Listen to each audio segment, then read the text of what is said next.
కడప పసుపుమయం అయ్యింది. 3 రోజుల పాటు జరగనున్న మహానాడు మంగళవారం ప్రారంభమైంది. ఈ సందర్భంగా పార్టీ జెండాను ఆవిష్కరించిన చంద్రబాబు ఎన్టీఆర్కు నివాళులు అర్పించారు. ఈ సందర్భంగా సీఎం చంద్రబాబు మాట్లాడుతూ, ఆనాడు హైటెక్ సిటీ ద్వారా హైదరాబాద్లో ఐటీ ప్రారంభించానని, నేడు క్వాంటమ్ వ్యాలీ ద్వారా ఏఐకి ప్రాధాన్యతనిచ్చి తెలుగు జాతిని ముందుకు నడిపిస్తానని తెలిపారు. పెద్ద నోట్లను రద్దు చేస్తే దేశంలో పూర్తిగా అవినీతి తగ్గుతోందని ఈ సందర్భంగా చంద్రబాబు వివరించారు. మిస్ వరల్డ్ కాంటెస్టెంట్స్ ప్రైవేట్ కార్యక్రమాలతో బిజీగా గడుపుతున్నారు. ప్రముఖ పారిశ్రామికవేత్త మేఘా కృష్ణారెడ్డి ఇంట్లో మిస్ వరల్డ్ అందాల భామలు సందడి చేశారు.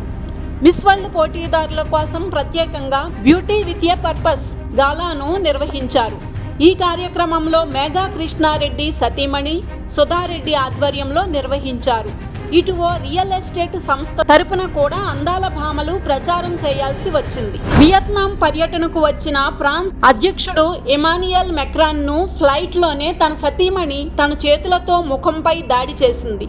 అదే సమయంలో విమానం డోర్ తెరుచుకోవడంతో అదంతా కెమెరాల్లో రికార్డ్ అయ్యింది. దీంతో ఈ వీడియో వైరల్ గా మారింది. అయితే వీరిద్దరి మధ్య ఇది ఓ సరదా సన్నివేశం అంటూ ఫ్రాన్స్ అధ్యక్ష కార్యాలయం ప్రకటించింది. రాజమండ్రిలో ఘోర ప్రమాదం చోటు చేసుకుంది. రాజానగరం దివాన్ చెరువు నుంచి గామన్ బ్రిడ్జి వైపు వెళ్లే రహదారిపై ఓ లారీ అనూహ్యంగా యూటర్న్ తీసుకోవాల్సి వచ్చింది. అయితే దాన్ని గమనించని కారు ఒకటి లారీని బలంగా ఢీకొట్టింది. ఈ ప్రమాదంలో 4 ప్రాణాలు కోల్పోయారు. దీనికి సంబంధించిన విజువల్స్ సీసీటీవీ కెమెరాలో రికార్డ్ అయ్యాయి. కన్నప్ప సినిమాకు చెందిన అత్యంత కీలకమైన కంటెంట్ ఉన్న హార్డ్ డ్రైవ్ మిస్ అయినట్లు 4 ఫ్రేమ్ సంస్థ ప్రకటించింది. ఆ సంస్థకు ముంబైలోని హైవ్ స్టూడియోస్ నుంచి కొరియర్ ద్వారా కంటెంట్ పార్సల్ రావడంతో తమ నుంచి హార్డ్ డ్రైవ్ మిస్ అయినట్లు గుర్తించింది. అయితే ఆ ఫీడ్లో ప్రభాస్కు సంబంధించిన యాక్షన్ పార్ట్ ఉందని తెలుస్తోంది. ఎవరైనా ఆ సీన్లను ఆన్లైన్లో అప్లోడ్ చేస్తారేమో అని 4 ఫ్రేమ్స్ సంస్థ అనుమానిస్తోంది. 2వ రోజు ప్రధాని మోదీ గుజరాత్లో పర్యటిస్తున్నారు. మంగళవారం ఉదయం గాంధీనగర్లో రోడ్ షో నిర్వహించిన ప్రధాని తర్వాత బహిరంగ సభలో పాల్గొన్నారు. ఈ సందర్భంగా పాకిస్తాన్పై మోడీ నిప్పులు చెరిగారు. శరీరం ఆరోగ్యంగా ఉన్నా, దానికి ఒక్క ముళ్ళు ఉన్నా అది శరీరాన్ని మొత్తం బాధ పెడుతుందని, అందుకే ఆ ముళ్ళును తొలగించాలని తాము నిర్ణయించినట్లు ప్రధాని మోదీ తెలిపారు. హైదరాబాద్లో ఎలక్ట్రానిక్ గాడ్జెట్స్ కు పెట్టింది పేరైన జగదీష్ మార్కెట్లో అసలు బ్రాండ్లను నకిలీ చేసి విక్రయిస్తున్న ముఠాను పోలీసులు అరెస్ట్ చేశారు. ముఖ్యంగా బ్రాండెడ్ ఉత్పత్తులను ఈజీగా నకిలీగా తయారు చేసి అమ్ముతున్నట్లు గుర్తించారు.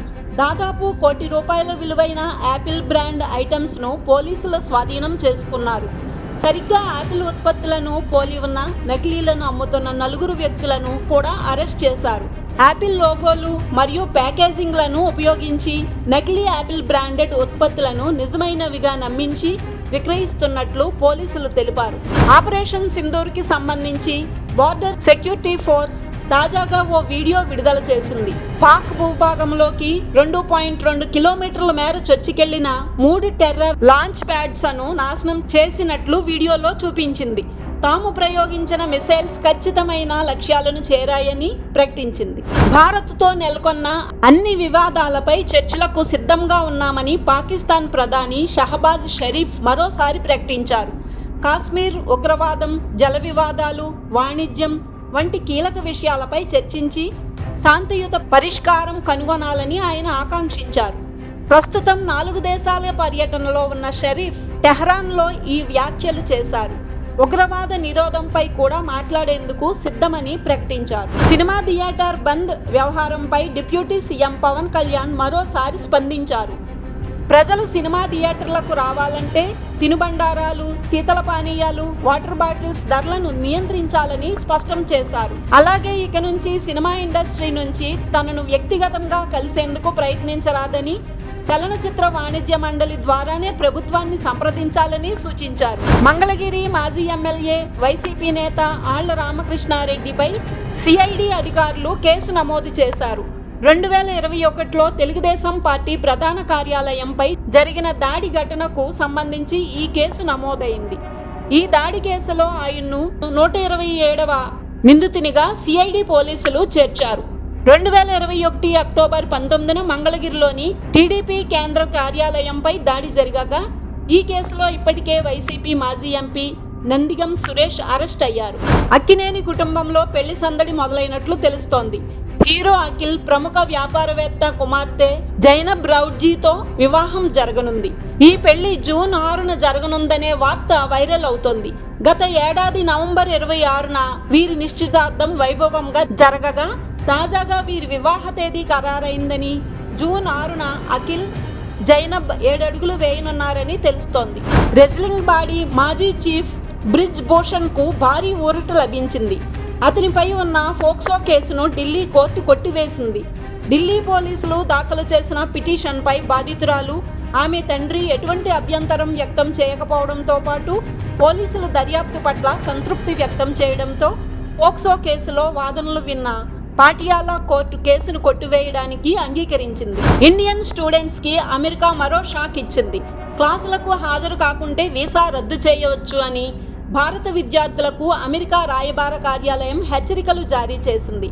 అమెరికాలోని అనేక యూనివర్సిటీలు కూడా తమ విద్యార్థులను హెచ్చరిస్తున్నాయి.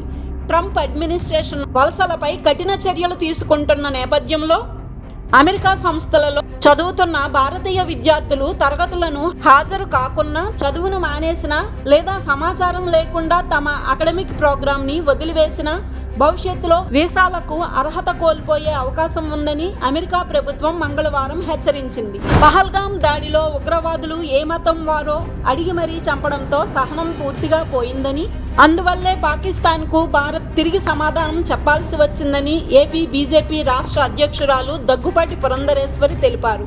దేశం 1947 నుంచి సరిహద్దు ఉగ్రవాదంతో బాధపడిందని గుర్తు చేశారు.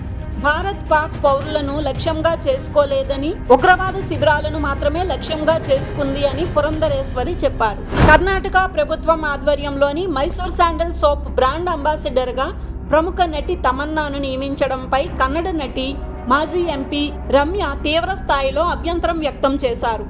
స్థానికులను కాదని తమన్నాను ఎంపిక చేయడంపై ఆమె సోషల్ మీడియా వేదికగా ఆగ్రహం వ్యక్తం చేశారు. కర్ణాటకలో ప్రస్తుతం కన్నడ భాష పరిరక్షణ ఉద్యమాలు చురుగ్గా సాగుతున్నాయని, ఇలాంటి కీలక సమయంలో ఇతర ప్రాంతానికి చెందిన తమన్నాను నియమించడం సరికాదన్నారు.